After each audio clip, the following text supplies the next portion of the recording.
4장 1절에서부터 7절까지의 말씀 되겠습니다. 우리 다 같이 한 목소리로 읽겠습니다.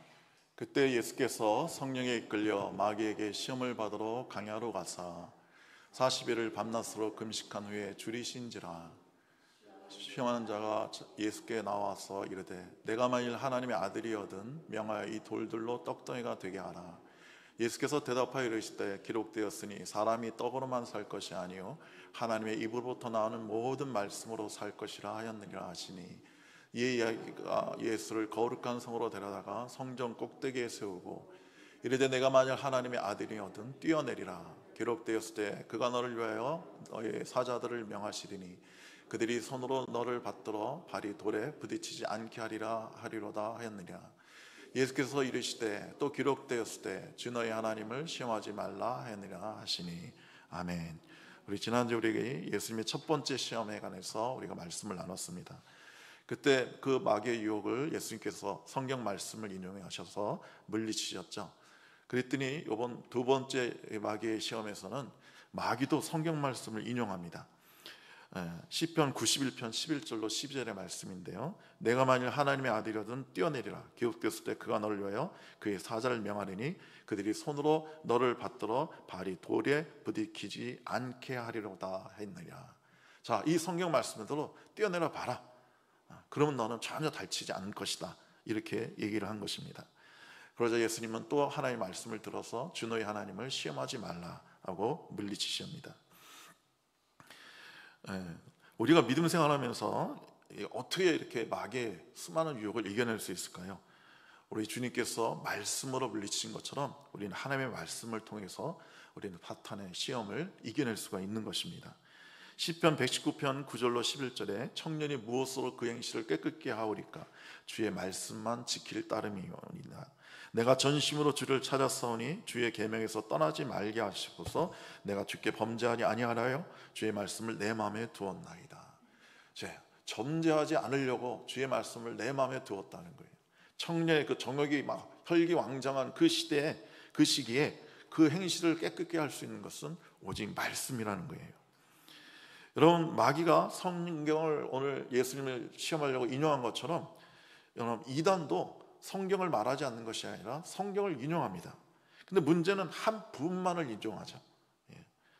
그래서 신천지나 뭐 이런 사람 같은 경우 성경을 이상하게 풀죠. 그리고 뭐 이만희 교주가 재림 예수라고 그러고, 이제 죽을 때가 되니까 또 교리를 또 새롭게 만들어내고, 요한계시록에는 14만 4천이 뭐 자기들의 교인 숫자라고 그래요. 그래서 14만 3천 명만 구원받을 수 있다고. 그런 말도 안 되는 얘기를 합니다. 구원파들은 불신자들은 전도하지 않죠. 교회 다니는 사람을 유혹해가지고 자기네한테 끌고 가서 성경 공부시켜서 그들의 영을 헐쳐놓습니다. 그래서 여러분과 제가 좀 더 성경을 체계적으로 읽고 공부하고 말씀대로 살아야지만 그 무서운 그 사탄의 유혹, 그 이단의 유혹에 속임수에 빠지지 않고 하나님의 거룩한 백성으로 살아갈 수가 있는 것입니다. 그래서 여러분과 제가 어떻게든 시간을 정해서 매일 하나님의 말씀을 읽고 묵상해야 될 줄로 믿습니다. 그리고 예수님이 성경을 인용했다는 것은 성경을 다 외우고 계셨다는 거죠. 그래서 예수님 시절의 서기관들은요, 모세오경을 토시 하나 빼고 그대로 외워서 암송할 수가 있었습니다. 그 정도로 성경을 읽었어요. 제가 전에 그 교회에서 성경 암송대회를 했는데 원래는 20기절을 줬어요. 그래서 20기절을 주고 이걸 외우라고 그랬더니 어떤 여집사님이 시키지도 않았는데 갈라디아서를 전체를 다 외웠어요. 우와, 1장부터 6장까지 그거 듣는 데만 해도 20분 걸렸어요. 근데 그걸 다 외우는 거예요. 근데 그 놀라운 건 그분이 시간이 많은 분이냐? 아니에요. 애가 어려요.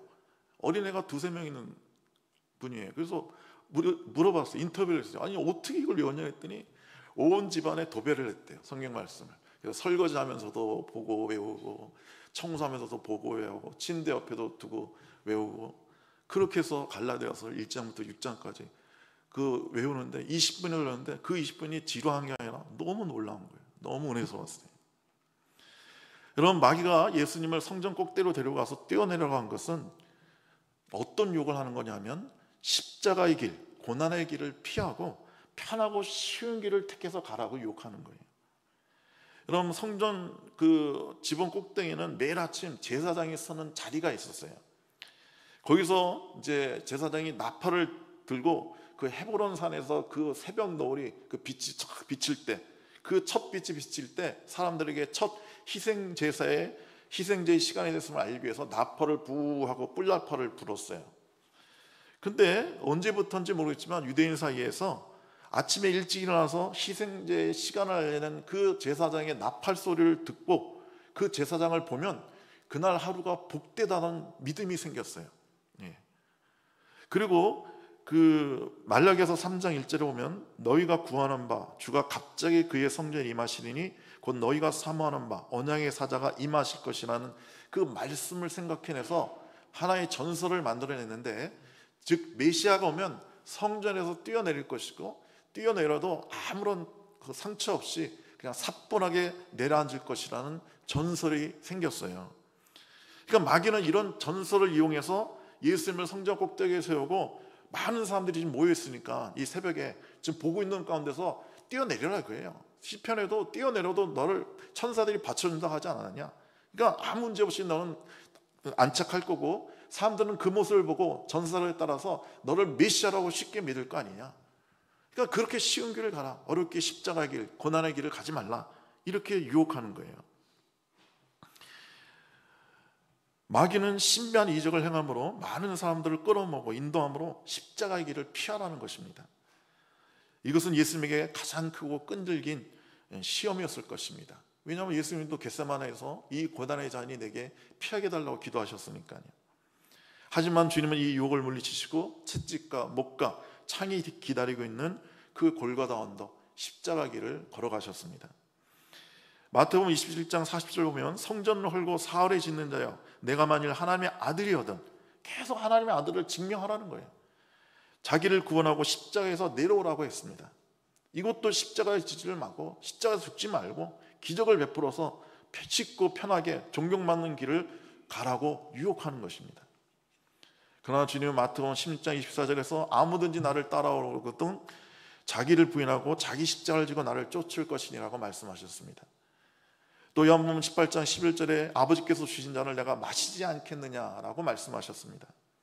십자가를 통하지 않고는요 주님의 일을 할 수가 없는 겁니다. 믿음을 지키고 거룩하고 진실하게 말씀대로 살려고 하면 우리에게 이렇게 유혹이 있고 고난이 옵니다. 손해가 있습니다. 핍박이 있습니다. 그래도 믿음을 지키는 것이 바로 십자가의 길입니다. 주님은 마태복음 7장 13절에서 말씀하십니다. 좁은 문으로 들어가라. 멸망으로 인도하는 문은 크고 그 길이 넓어 그리로 들어가는 자가 많고 생명으로 인도하는 문은 좁고 그 길이 협착하여 찾는 자가 적음이라. 그 길이 좁고 협착해요.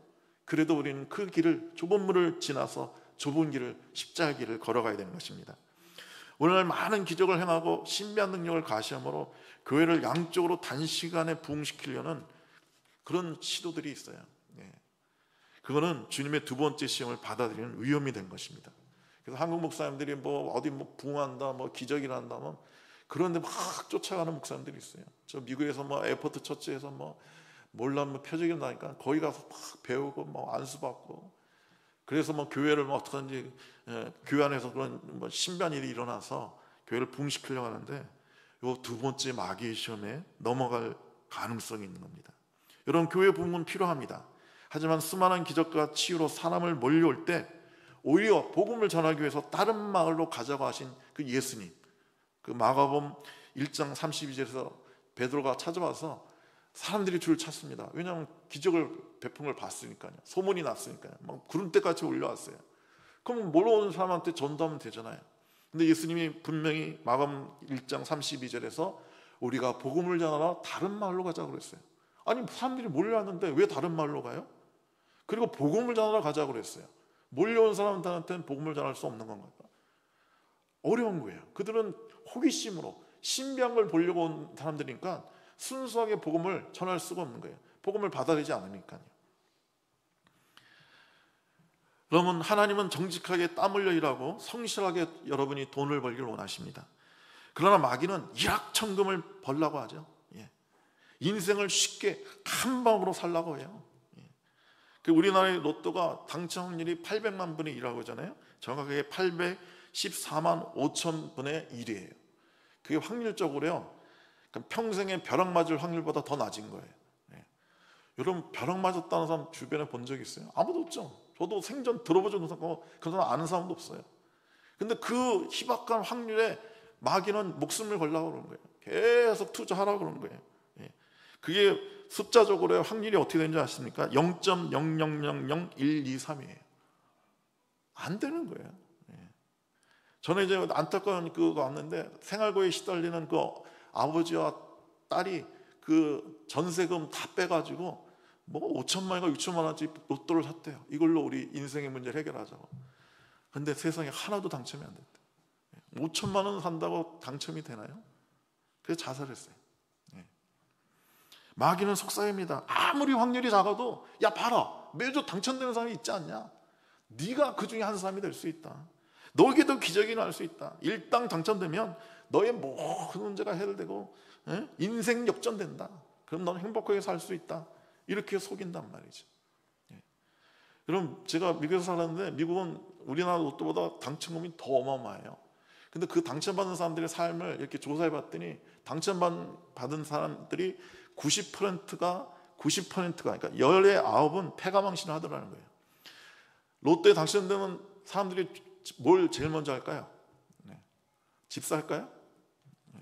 이혼을 제일 먼저 합니다. 통계를 봤더니 이혼 제일 먼저 하고, 그리고 막 사는 거예요.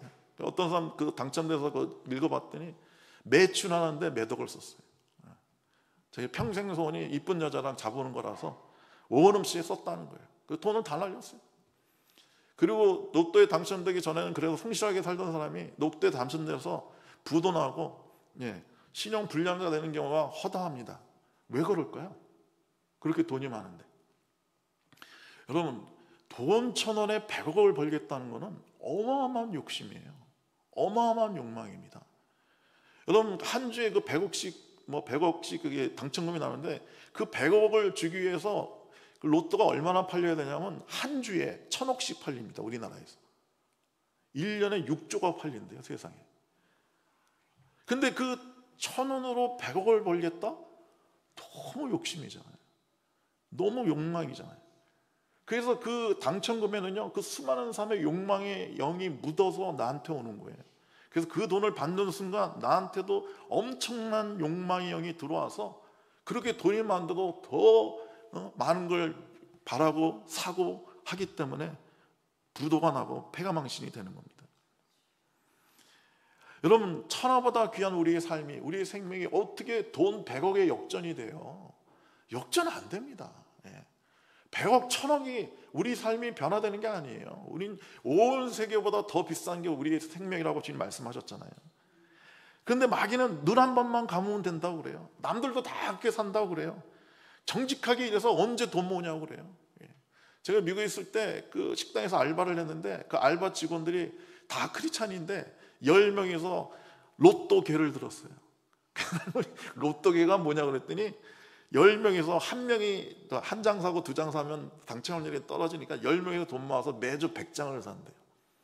그래서 당첨되면 똑같이 나눠 갖기로 했대요. 그래서 그분이 한 분이 집사님인데 남한테 그러는 거예요. 내가 당첨되면 막 성교 헌금을 내고 막 헌금도 할 거라고. 한 2, 3 내고 나머지 7은 지가 갖겠죠.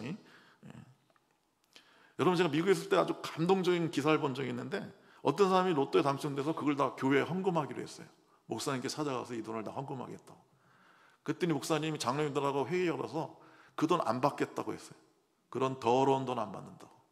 열심히 정직하게 일해서 그 번 돈을 헌금하시라고. 그런 돈은 교회에서 안 받는다고. 멋지지 않습니까? 나 같으면 받았을 것 같기도 한데. 그래서 그 기사에 났어요. 그게 너무 대단하니까. 여러분, 이런 기적, 요행을 바라지 말고 주님께서 내게 주신 은사를 따라 열심히 아이디어 내고 정직하고 깨끗한 수입이 있는 여러분이 되시기를 축원합니다. 적은 소득이 공의를 경하면 많은 소득이 불의를 경험한 것보다 나으니라고 잠언 16장 8절에서 말씀하고 있습니다. 마귀가 성전 높은 데서 뛰어나는 것은 예수님에게 신기하고 편리한 기적을 행함으로 하나님의 일을 하라고 유혹하는 거예요. 사람들은 신병을 좋아하니까 뛰어내려도 다치지 않으면 그 기적을 보고 사람들이 믿을 거라는 거예요. 그래서 이 유혹에 대해서 주님은 하나님을 시험하지 말라고 단호히 거절하셨죠. 여러분, 살아계신 주님과 영적인 교제를 하는 사람, 그런 사람들이야 신비한 일에 그렇게 마음이 뺏기지 않습니다. 신비한 일에 그의 믿음이 영향을 받지 않습니다. 뭐 신비한 체험을 많이 했다고 믿음이 깊어지고 그게 없다고 뭐 믿음이 적어지는 거 아닙니다. 물론 기독교 신앙에 신비는 있습니다. 놀라운 기적과 이적이 있죠. 그러나 신비주의에 빠지면 대단히 잘못되는 겁니다. 하나님과 깊은 영적인 사귐, 그 자체만으로 만족하고 기뻐하며 결코 흔들리지 않아야 됩니다. 표적은 악하고 음란한 세대가 구하는 것입니다. 예수님께서 그렇게 말씀하셨죠.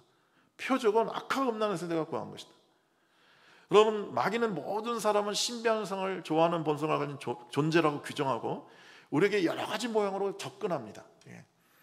사람들이 왜 점치는 데 가서 이렇게 막 돈을 바치고, 뭐 심지어 교회 권사님들도 가서 점을 친대요. 그 미래를 막 알려주니까 신기한 거예요. 그게 뭐가 그렇게 중요합니다. 미래를 그렇게 아는 게 뭐가 중요해요. 우리가 주님 안에서 알고 주님 안에서 언제나 준비하고 하나님께서 이렇게 축복해 주신 걸 마음에 믿으면 미래가 두렵지 않은 겁니다. 근데 미래가 불안하니까 막 자꾸 알고 싶은 거예요. 여러분, 기적은요 잠시 사람을 자극하고 호기심을 만족시킬 뿐입니다. 예수님의 그 수많은 기적을 바로 옆에서 본 사람이 가룟 유다예요. 그런데도 가룟 유다는 예수를 안 믿고 팔아넘기잖아요. 여러분, 이스라엘 백성들을 위해서 3년 동안 예수님께서 얼마나 수많은 기적을 행하셨어요? 500의 기적을 체험하고 그걸 실제로 먹은 사람들도 있어요. 그런데 결정적인 순간에 예수를 택하는 게 아니라 예수는 십자가에 못 박으라고 소리 지르고 백성들이 바나바를, 살인자를, 강도를 택했단 말이에요. 기적을 본 사람들이. 여러분, 우리가 믿고 구원받는 것은 기적을 보아서가 아니에요. 하나님의 말씀을 듣고 그 말씀을 따라 회개하고 주님을 마음에 영접했을 때 구원받는 겁니다. 우리가 주님을 마음에 영접함으로 하나님의 영원한 생명이 들어와서 중생할 때 믿음이 생기는 거예요. 신비한 것을 보고 생기는 게 아닙니다. 여러분, 능력 있는 교회는 오직 주님만 구하고 말씀을 구했는데 하나님께서 필요에 따라 거룩한 표적이 나타나게 하는 수 있어요. 그럼에도 불구하고 우리가 신비한 표적을 목적으로 하지 않아야 됩니다. 주님은 놀라운 기적은 우리 가운데 항상 있을 수 있어요. 그러나 거기에 우리 마음이 빼앗기면 안 됩니다. 그 사막의 교보들이라고 이집트 그 광야에서 사막에서 늘 기도만 하던 교보들이 있었어요. 주 2세기 3세기경이에요. 그러니까 하루 종일 기도만 하니까 뭐 얼마나 신비한 일이 많겠어요. 제가 읽어보니까요, 무슨 만화 영화 같고 무슨 공상과학 영화 같아요. 예서 동굴에서 기도하다 어디 외출할 때 그 코브라를 불러요. 코브라야, 코브라 긴 건 5m, 6m 되죠. 코브라 형제 와가지고 우리 이 동굴 좀 지켜줘. 나 외출하고 올 테니까. 그럼 코브라가 와서 쭉 서 있어요. 아니 뭐 훔쳐갈 게 있다고 그렇게 불렀는지 모르겠지만 그런 일이 나요. 그리고 사막 교보가 강을 건너려고 하는데 비가 와서 너무 강물이 많으니까 거북이 형제들 나 좀 도와줘. 그러니까 거북이들이 와가지고 다리를 만들어줘요. 너무 신비해요. 그런데 그래서 이제 수많은 제자가 이제 그 교보들에게 있었는데 그 교보들이 제자들에게 늘 가르치는 게 첫째도 겸손, 둘째도 겸손, 셋째도 겸손, 그리고 기적의 마음을 쏟지 마라. 절대로 신비한 것에 너의 마음을 쓰지 마라. 그러면 반드시 실패한다고. 그걸 아주 철두철미하게 가르쳤어요. 여러분, 누가복음 16절 보면 그 지옥에 간 부자가 아브라함을 부탁하죠. 죽은 저 나사로를 부활시켜서 그리고 그 산 모습으로 내 형제, 아직도 지상에서 살고 있는 내 형제 5명이 가서 전도 좀 하게 해주십시오. 그래서 이곳에 오지 않게 해주십시오 하고 아브라함한테 저 부자가 막 부탁을 하죠. 그러니까 아브라함이 뭐라고 그래요? 그들에겐 선지자가 있고 모세가 있으니까, 그들의 글이 있으니까, 율법이 있으니까, 말씀이 있으니까 그걸로 족하다. 그랬더니 뭐라고 그래요? 저도 그런 거 들었지만 안 믿고 여기 오지 않았습니까? 그러면 안 믿습니다. 보통 그렇게 하면 안 믿습니다.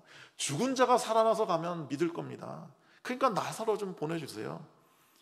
그랬더니 아브라함이 뭐라고 그래요? 16장에서 모세와 선지자의 글을 믿지 않으면 설사 죽었다 살아난 사람이 가서 전해도 듣지 않을 것이다. 신비한 것으로 사람들이 믿지 않는다는 거예요. 그런 놀라운 거룩한 어떤 기적이 일어난다고 해서 사람이 믿는 게 아니라는 거예요. 하나님 말씀으로 족하다는 거예요. 여러분, 말씀을 통해 건전하고 아름다운 믿음과 인격으로 이 땅에서 주님을 섬기고 전해야 됩니다. 신명기 6장 16절에 주 너희 하나님을 시험치 말라고 하신 이 말씀을 통해서 예수님은 마귀를 물리치셨습니다. 하나님을 시험한다는 게 뭘까요? 구체적으로 그것은 하나님께서 나를 보호하신다는 사실을 가닥에 자기 마음대로 적용해서 그 자기의 그 신앙을 가닥에 표현하려고 하는 것, 이게 바로 하나님을 시험하는 거예요. 하나님이 나를 보호하신다는 사실을 입증하기 위해서 내가 집에 불을 질러도, 방화를 해도 하나님께서 불을 꺼줄 것이다, 이렇게 믿고 일부러 방황하는 거랑 똑같은 겁니다. 높은 곳에 떨어져도 다치지 않는다는 시편 말씀을 가닥에 적용해서 하나님께서 무조건 보호해 주신다는 것은 맹목적인 신앙의 태도를 의미하는 것입니다. 그게 얼핏 보기에는 믿음이 좋은 것 같죠? 아니에요. 사실은 하나님을 맹목적인 일에 묶어두려는 아주 불경한 자세입니다. 비정상적이고 괴이한 일을 기독교 신앙에서 요구하는 사람은 결국 하나님을 시험하는 것입니다. 미국에서 그런 일이 있었어요. 제가 있을 때 어떤 부모가 아이가 아픈데 기도해서 낫는다고, 하나님 고쳐줄 거라고 병원에 안 들어갔어요. 애가 죽었어요. 그때 이번엔 또 뭘 믿느냐면 믿음이 엄청 좋은 것 같아요. 3일 만에 아이가 부활할 거래요. 그래서 장례도 안 치렀어요. 근데 뭘 부활을 해요. 그래서 결국 경찰에 붙잡혀서 체포돼서 감옥에 갔습니다. 또 우리나라에서도 오래전에 그런 일이 실제 있었어요. 이 어떤 부인이 자기 남편 전도한다고 성경에 마가복음 있죠? 무슨 독을 마실지라 해를 담지 않는다고 했다고. 여보, 이 시간 내가 쥐약을 먹는데 쥐약을 먹어도 난 끔찍 없을 거라고, 살아 있을 거라고, 이걸 보고 당신이 하나님을 믿어야 된다 하고 쥐약 먹고 죽었어요. 그 얼마나 황당하고 안타까운 일입니까?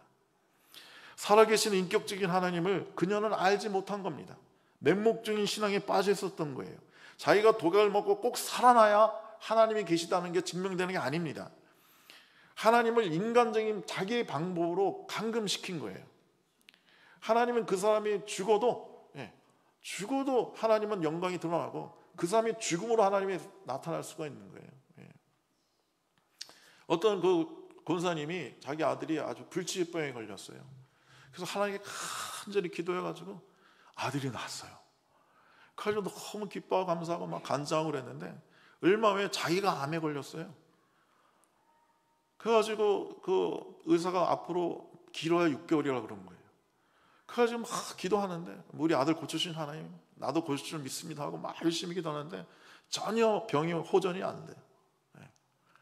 그래서 권사님이 하나님께 따지면서 기도했대요. 우리 아들은 고쳐줬으면서 왜 나는 안 고쳐주냐고, 왜 나를 안 고쳐주냐고, 나를 고쳐주셔야 될 거 아니냐고.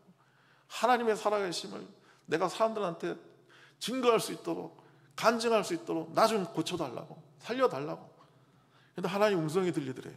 네 아들은 살아서 나에게 영광을 돌리고 너는 죽어서 나한테 영광을 돌릴 것이다, 그러더래요. 안 고쳐주시겠다 말씀하시더래요. 그리고 너는 죽음으로 너희가 나한테 영광을 돌릴 것이다. 그래서 이 권사님이 그걸 받아들였대요. 암에 걸리면 누구나 첫 번째 단계가 부정합니다. 암이 아닐 거야 그러고, 두 번째로는 분노합니다. 왜 내가 암에 걸려야 되느냐고. 그리고 착한 사람들은요, 세 번째는 받아들이고 준비를 합니다. 이분은 받아들였어요. 그래서 6개월 남았다고 그러니까 자기의 삶을 정리하려고 쭉 돌아보면서 정리하는데, 가만히 보니까 자기가 시댁 식구들을 많이 물질로 도왔는데 시동생들 뭐 자기가 다 공부시키고 뭐 15년도 자기가 다 모시고 그랬는데, 생각해 보니까 그 돈을 줄 때마다 기쁘고 겸손한 마음으로 준 게 아니라 늘 짜증내면서 줬대더라는 거예요. 내 피를 빨아먹는 거머리들이라고 그러고 끔찍한 사람들이라고 그러고 그러면서 상처를 주면서 도왔더라는 거예요. 그래서 그게 생각나서 사람들한테 다 찾아가서 잘못했다고, 내가 그렇게 당신을 무시하고 짜증내고 화낸 거 용서해달라고. 근데 죽어가는 사람이 용서해달라는데 용서 안 해줄 사람이 누가 있어요? 다 용서해주고. 그리고 그 모습에 사람들이 감동받아서 시댁 식구들이 다 전도가 됐대요. 다 예수를 믿게 됐대요. 그리고 이분은 6개월 후에 소천하셨어요. 꼭 병이 나야 하나님 영광이 있는 게 아니에요. 기적이 나타나 영광이 있는 게 아니에요. 죽음으로 영광이 있는 겁니다. 그 김준호 목사님이 그 들의 공동체, 그 청계천 그 가난한 내서 그 사역하시면서 얼마나 많은 사람이 죽었는지 몰라요. 그러니까 돈이 없고 그러니까 병원도 못 가잖아요. 그래서 맨날 자기가 그 사람들 업고 이렇게 병원에 가고 막 그랬대요. 그래서 어떤 날은 하나님께 이 김진호 목사님이 불평했대요. 하나님, 뭐 병경에 보니까 기도하면 병이 낫는다는데 왜 나는 그런 역사가 안 일어나냐고. 나도 좀 기도하면 좀 낫게 해달라고. 어떻게 내가 기도만 하면 더 일찍 죽냐고. 어떻게 이럴 수가 있냐고. 하나님 나에게 병 고치는 은사를 달라고. 이렇게 병든 사람이 많은데 내가 뭔가 도와줘야 될 거 아니냐고. 그랬더니 주님이 응답하시더래요. 너의 은사는 병 고치는 은사가 아니라 병원에 데려다 주는 것이 너의 은사다. 그래서 김진호 목사님 그다음부터 열심히 그냥 업고 갔대요. 어떤 분은 업고 가다가 죽었대요. 업고 가다 죽었대요. 그래서 열심히 내 은사는 사람들 병원에 데려다 준 것이다. 그래서 그렇게 병원에 데려갔다는 거예요. 여러분, 신앙은요, 그런 신앙은 하나님의 주권적 신앙이 아니라 극단적인 주관적인 신앙입니다. 하나님은 스스로 계신 분이에요. 하나님의 존재는 우리 자신의 행동 양식에 좌우되는 분이 절대 아닙니다. 하나님은 성도가 부지불식간에 모르고 독약을 마셨거나 불가피한 상황에 의해서 마셨을 때 바울을 살리신 것처럼 살리실 수 있어요. 그러나 주님은 자기 망성에 빠져서 자연법을 어겨가면서까지 맹신하는 자들을 보호해 주실 만큼 무법주의자가 아닙니다. 하나님이 주신 이 자연법, 독약을 먹으면 죽는다는 건 하나님이 우리에게 주신 자연법이잖아요. 그걸 왜 하나님이 깨트리겠어요? 특별한 경우 아니면 깨트리지 않으신단 말이죠. 여러분, 하나님을 시험하는 죄는 불신자들은 절대 못 지르는 죄예요. 하나님을 시험하는 죄는 광신자들이 짓는 죄입니다. 하나님을 시험하는 자는 성령의 인도를 받아 말씀 안에 거하는 신앙이 아니고 자기 체험의 신앙의 근거를 둔 자기 본의의 맹신에서 나오는 거예요. 여러분, 불신자가 신앙을 가진 것보다도요, 광신자가 참된 신앙을 가지는 게 더 어렵습니다. 왜냐하면 광신자들은 이 정상인, 자연인이 되는, 현신인이 되는 과정을 거쳐야 되기 때문에 그래요. 그러니까 더 복잡한 거예요. 하나님을 시험하는 자는 자기를 위해 하나님을 이용하는 사람들입니다. 고린도전서 10장 9절에 저희 중에 어떤 이들이 주를 시험하다가 뱀에게 멸망하였으니 우리는 저희와 같이 시험하지 말자라고 바울이 얘기했습니다. 여러분, 성경 말씀을 문자 그대로 믿으면 안 돼요. 성경에는 다 로고스인데 그 로고스의 말씀이 어느 날 내게 레마의 말씀으로, 내게 주신 말씀으로 성령께서 확신을 주시며 믿음을 주셨을 때 그때 내게 적용되는 것이지, 그냥 성경의 모든 것을 그냥 내 마음대로 그냥 믿어버리고 내 마음대로 적용시키려고 하면 안 되는 거예요. 제가 미국에 유학 가기 전에 빌립보서를 읽는데 이 말씀이 제게 확 들어왔습니다. 막 대문짝만하게 보이면서 되게 믿음으로 제게 주신 말씀이라는 확신이 생겼는데 4장 19절에 나의 하나님이 예수 그리스도 안에서 영광 가운데 그 풍성한 대로 너희 모든 쓸 것을 채우시리라. 이 말씀이 저에게 확 들어왔어요. 그래서 제가 미국 유학 갔는데 갈 때 제가 돈을 많이 가져온 게 아니었어요. 한 2달 버틸 수 있는 돈 가지고 왔어요. 그리고 저희 집에서 그렇게 풍족한 집이 아니었기 때문에 매달 저한테 생활비를 한 번도 보낸 적이 없어요. 그런데 제가 공부하려면 학비 들죠, 생활비 들죠, 뭐 돈 많이 들 거 아니에요. 근데 그때마다 이 말씀이 늘 제 마음속에 있어서 두려움이나 걱정이 없었어요. 하나님이 풍성한 대로 채워주신다. 풍성한 대로 채워주신다. 그랬더니 한 번도 제가 학비를 못 낸 적이 없고 생활비가 없어서 쩔쩔맨 적이 없었어요. 하나님께서 홀라떨 풍성하게 채워주셨어요. 미국 유학생은 불법으로 유학 알바하는 애들이 많지만 저는 그냥 시간 딱 지켜서 일주일에 그 시간이 정해져 있어요. 알바할 수 있는 시간이 한 20시간 정도 제 때는 됐는데 그 20시간 딱 맞춰서 학교에서 저를 연구 조교로 임명을 해줬어요. 교수님 돕는 그 조교로. 그러니까 딱 그 시간만큼 법에 따라서 알바할 수 있게 되었고, 그리고 제가 한국에 돌아올 때는 돈을 많이 가져왔습니다. 하나님께서 이 주신 말씀, 이 말씀이 내 생각대로 내 마음대로 있는 게 아니라 하나님이 주신 레마의 말씀으로 임했을 때 우리는 말씀대로 살 수 있고 말씀의 기적을 체험할 수가 있는 것입니다. 사랑하는 성도 여러분, 우리가 신비한 것을 우리도 좋죠. 우리도 좋아하죠. 그런 거 구하죠. 그러나 그 마음을 우리가 다스리고 하나님 말씀 위에 서서 주님과 인격적이고 영적인 교제를 할 때 하나님의 놀라운 믿음과 은혜와 사랑을, 기적을 체험할 수 있게 될 줄 믿습니다. 기도하겠습니다. 좋으신 우리 하나님 아버지, 우리가 결코 허탄한 것에, 맹신에, 광신에 빠지지 않게 해주시옵소서.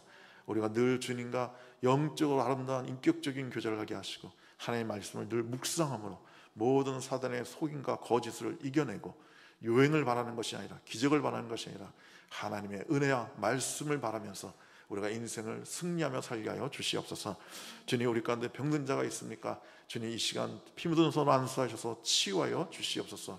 모든 암이 낫게 하시고, 고혈압이 낫게 하시고, 모든 류마티스와 관절과 뼈와 근육에 있는 병들이 치유될 수 있도록 역사하여 주시옵소서.